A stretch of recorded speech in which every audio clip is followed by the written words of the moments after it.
Bonjour tout le monde, j'espère que ça va bien. Simon Brière, votre stratège de marché principal d'RJO Canada. Donc aujourd'hui, on est le 9, 10, ma foi, 10 août. On a un petit peu d'analyse technique, se donner la perspective au niveau graphique. Je regarde le Linog sur la référence d'octobre. On voit des très bons supports. OK? Ça ici, là, c'est très solide. On est en train de les tester. Ça va être très important de supporter ces niveaux-là, espérer un rebond. Si on casse ça, la, départ, la descente, excusez-moi, pourrait être un petit peu plus rapide. Donc, un peu de danger ici sur l'analyse technique dans le Linog d'octobre. Maïs descend pour la récolte. On voit une formation triangle avec des bons supports ici aux alentours de 5,10, 5,20. Depuis un mois, là, c'est plate à mort. On est toujours dans le même range aux alentours de 5,5.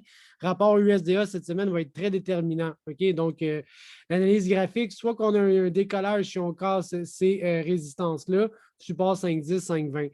Le Soya, c'est un range assez large, hein, en 14,61 versus 12,56. C'est un range de plus de 2 $. Donc, on est vraiment en plein milieu en ce moment. MACD, RSI, un petit peu de consolidation, je dirais un petit peu de mouvement baissier à court terme. C'est à surveiller. Dans le blé, blé Chicago, le blé fine, on est à 7,35, c'est très élevé. On est revenu sur les niveaux qu'on avait eus en début d'été, fin de printemps. Donc, les tendances sont toujours positives, je le remarque, mais il semble avoir un peu là, un plafond aux alentours de 7, 7,5. OK, on surveille ça. Dollar canadien, on avait cette progression là, assez stable pendant près d'un an et même peut-être plus. On est sorti de ce canal haussier-là, des signaux de vente. On joue à croiser des croisés de ce temps-ci, mais j'ai un peu un renversement de tendance et c'est là-dessus qu'on se situe en ce moment. Donc, un peu de faiblesse dans le taux de change canadien-USD pour le moment. L'USDA, hein, le United States Department of Agriculture, hein, le ministre de, le ministre de l'Éducation, le ministère de l'Agriculture aux États-Unis va nous sortir d'un rendement cette semaine. C'est très important pour le maïs et pour le soya.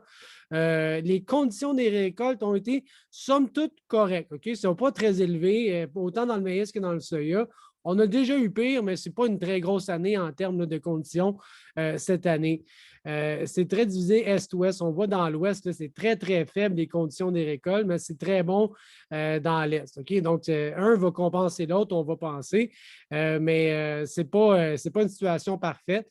Quand je regarde le rendement, ce trend line-là, on voit que la majeure partie des analystes, là, on va être aux alentours de 176, 177, qui est pas mal en lien avec les tendances saisonnières dans ce bilan-là. Ce qu'on va faire jeudi, bon, on va ajouter les ancrages, ça c'est pas mal fait. Le rendement, vous voyez qu'on est à 179, on est plus aux alentours de 176, 177. Les prévisions sont là, OK? Ça peut être plus grand, ça peut être plus faible, mais actuellement, compte tenu des conditions, de la météo, du temps de l'année, le marché pense que ça va ressembler pas mal à ça et des inventaires, donc peut-être un petit peu plus faibles, OK? Donc, c'est ça qu'on surveille ce jeudi. Et en termes de possibilités de prix, mais on est dans un segment de stock beaucoup plus serré qui pourrait avoir des swings de prix un petit peu plus violents, compte tenu que les inventaires sont plutôt faibles cette année, contrairement à ce qu'on a connu dans les dernières années. OK? Pour ce qui est du soya, là aussi, on voit que les conditions de soya sont très faibles dans le nord-ouest. C'est la même chose. Dans l'est, c'est beau. Dans l'ouest, c'est moins beau. Et les perspectives de rendement vont être aux alentours de 50 boisseaux à l'arc. Et là aussi, c'est somme toute proche de cette ligne-là qu'on appelle le trend line. OK? En termes d'inventaire, je regarde les ending stocks, ils sont très, très, très serrés. Okay? 155, 160, c'est à peu près ça qui est prévu encore. Le rendement devrait être, somme toute, très similaire à ce qu'on a connu dernièrement. Et donc, les inventaires sont extrêmement serrés.